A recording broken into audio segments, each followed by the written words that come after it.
খালেদা জিয়া আমার মা, আমি তার সন্তান। আজ শেখ হাসিনা যেই কথা বলেছে খালেদা জিয়াকে জেলে পাঠাবে, আমার কিছু চাই না। আমি এখন জনগণের জন্য, দেশের জন্য, মানুষের জন্য কাজ করতে চাই। বিএনপি রাতের অন্ধকারে ভোট ডাকাতি কখনো নির্বাচন করেনি। বিএনপি আওয়ামী লীগ এক নয়। বিএনপি বটমলেস বাস্কেট করেনি, বরং খাদ্য উৎপাদনের দেশ করেছিল। বিএনপি আওয়ামী লীগ এক নয়। বিএনপি বিরোধী দলীয় নেতাকর্মীদের গুম খুন করেনি।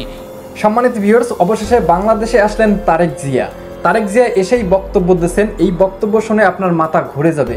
এই বক্তব্যটি অনেক চাঞ্চল্যকর একটি বক্তব্য, যে বক্তব্য শুনে আপনার চোখ মাথায় উঠে যাবে। বেশি কথা না বাড়িয়ে চলুন আমরা সেই বক্তব্যটি আগে শুনে আসি। তারেক জিয়া কি বক্তব্য দিচ্ছেন। বিএনপির কোন নেতা সংসদে দাঁড়িয়ে বলেনি কোথায় সিরাজ শিকদার। বিএনপির নেতা বলেন এই কাজে বিএনপি এবং আওয়ামী লীগ এক নয়।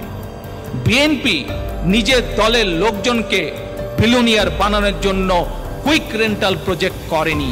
বিএনপি আওয়ামী লীগ এক নয়। বিএনপি রাতের অন্ধকারে ভোট ডাকাতি কখনো নির্বাচন করেনি। বিএনপি আওয়ামী লীগ এক নয়। বিএনপি বটমলেস বাস্কেট করেনি, বরং খাদ্য উৎপাদনের দেশ করেছিল। বিএনপি আওয়ামী লীগ এক নয়। বিএনপি বিরোধী দলীয় নেতাকর্মীদের গুম খুন করেনি। কাজে বিএনপি আওয়ামী লীগ এক নয়। খালেদা জিয়া কখনো বলেন নাই যে এর অবস্থা হেফাজতের মতন করে দিব, আওয়ামী লীগের অবস্থা হেফাজতের মতন করে দিব। কোনোদিন আমরা বলিনি, কারণ আমরা জনগণের শক্তিতে বিশ্বাস করি। জনগণই সকল ক্ষমতার উৎস। বিএনপি আওয়ামী লীগ কখনো এক নয়। 2001 সালে আমাদেরও 2/3 আসন ছিল, কিন্তু বিএনপি সকল সময় জনগণের ক্ষমতায় বিশ্বাসী, জনগণের শক্তিতে বিশ্বাসী। আমাদের আস্থা রাজনৈতিকভাবে জনগণের উপরে বলেই আমরা কেয়ারটেকার সিস্টেম আমরা রেখেছিলাম, আমরা পরিবর্তন করিনি। প্রিয় ভাই বোনেরা, all the prime ministers mad, মনে আছে? ডকুমেন্ট আল জাজিরা দেখিয়েছিল। বিএনপির সময় এই রকম কোন ডকুমেন্ট তৈরি করতে পারেনি কোন মিডিয়া। প্রিয় ভাই বোনেরা, জোর করে ক্ষমতা টিকে রাখতে, নিজেদের চুরি চামারি ডাকাতি, নিজেদের দুর্নীতির কথা যাতে মানুষ বলতে না পারে, ভোট চুরির কথা যাতে বলতে না পারে, যাতে প্রতিবাদ করতে না পারে, বিরোধী দল থেকে দমিয়ে রাখার জন্য আয়নাঘর কে তৈরি করেছে? এই মাফিয়া সরকার। বিএনপি কোনোদিন আয়নাঘর তৈরি করে নাই। কাজে বিএনপি আওয়ামী লীগ এক নয়।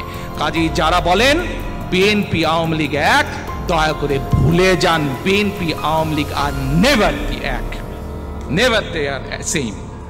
প্রিয় ভাই বোনেরা, একটু আগে আমি একটি কথা বলেছি। কয়দিন আগে আপনারা দেখেছেন যে মাফিয়া সরকারের নেত্রী, মাফিয়া শেখ হাসিনা কয়েকদিন আগে বলেছে বিএনপির অবস্থা নাকি হেফাজতের মতন হবে। আজ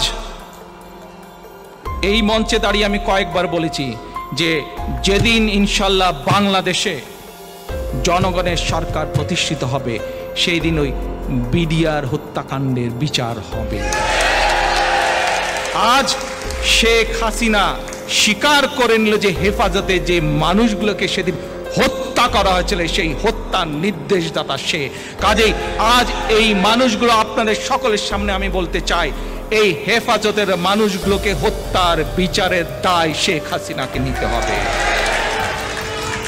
প্রিয় ভাই বোনেরা, দুদিন আগে এই মাফিয়া নেত্রী শেখ হাসিনা আরেকটি কথা বলেছে।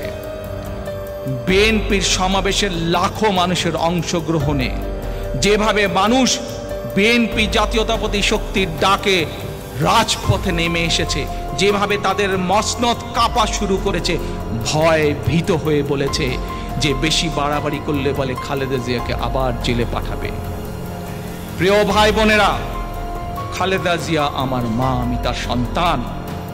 আজ শেখ হাসিনা যেই কথা বলেছে খালেদা জিয়াকে জেলে পাঠাবে, আজ আপনাদের সামনে এবং সোশ্যাল মিডিয়ার মাধ্যমে যারা সংযুক্ত আছেন প্রতিটি মানুষের কাছে আমি শুধু একটি কথা বলবো, শেখ হাসিনার এই জবাব আমি দেব না। শেখ হাসিনার এই জবাব আমি বিশ্বাস করি। দেশনেত্রী খালেদা জিয়া হচ্ছেন গণতন্ত্রের নেত্রী, বাংলাদেশের সাধারণ মানুষের নেত্রী। কাজেই হাসিনার এই কথার জবাব বাংলাদেশের মানুষ তাকে দেবে। এই জবাব আমি দেব না, এই জবাব আমি দেব না। খালেদা জিয়া মানুষের নেত্রী, মানুষ এই জবাব দেবে।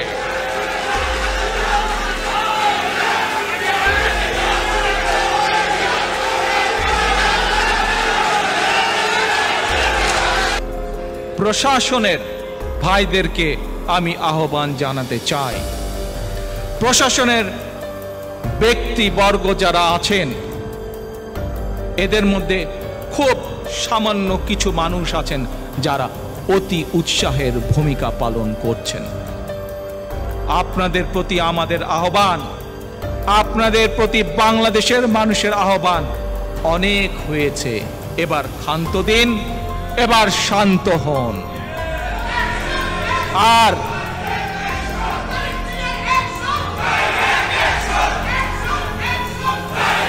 আর প্রশাসনের অধিকাংশ, সেটি পুলিশ প্রশাসন হোক, সেটি সামরিক বাহিনীর প্রশাসন হোক, সেটি সিভিল প্রশাসন হোক, প্রশাসনের অধিকাংশ কর্মকর্তা কর্মচারী, আপনাদের কাছে আমাদের আহ্বান, আপনারা নিজের বিবেককে প্রশ্ন করুন।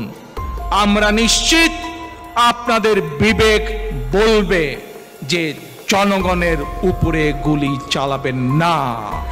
আপনাদের বিবেক বলবে যে আপনারা। সম্মানিত ভিউয়ার্স, আপনারা তো তারেক জিয়ার বক্তব্যগুলো শুনতে পারলেন, তিনি কিভাবে বক্তব্য দিয়েছেন। তারেক জিয়ার বক্তব্যের মধ্যে যুক্তিকতা আছে কিনা অবশ্যই আপনার মূল্যবান মতামতটি কমেন্ট বক্সে লিখবেন। ভবিষ্যতে বাংলাদেশ কিভাবে এগিয়ে যাবেন এই তারেক জিয়া কথা বলতেছেন।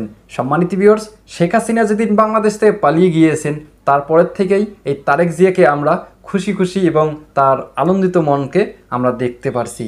সম্মানিত ভিউয়ার্স, এইরকম আপডেট ভিডিও পেতে চ্যানেলটি অবশ্যই সাবস্ক্রাইব করে নেবেন।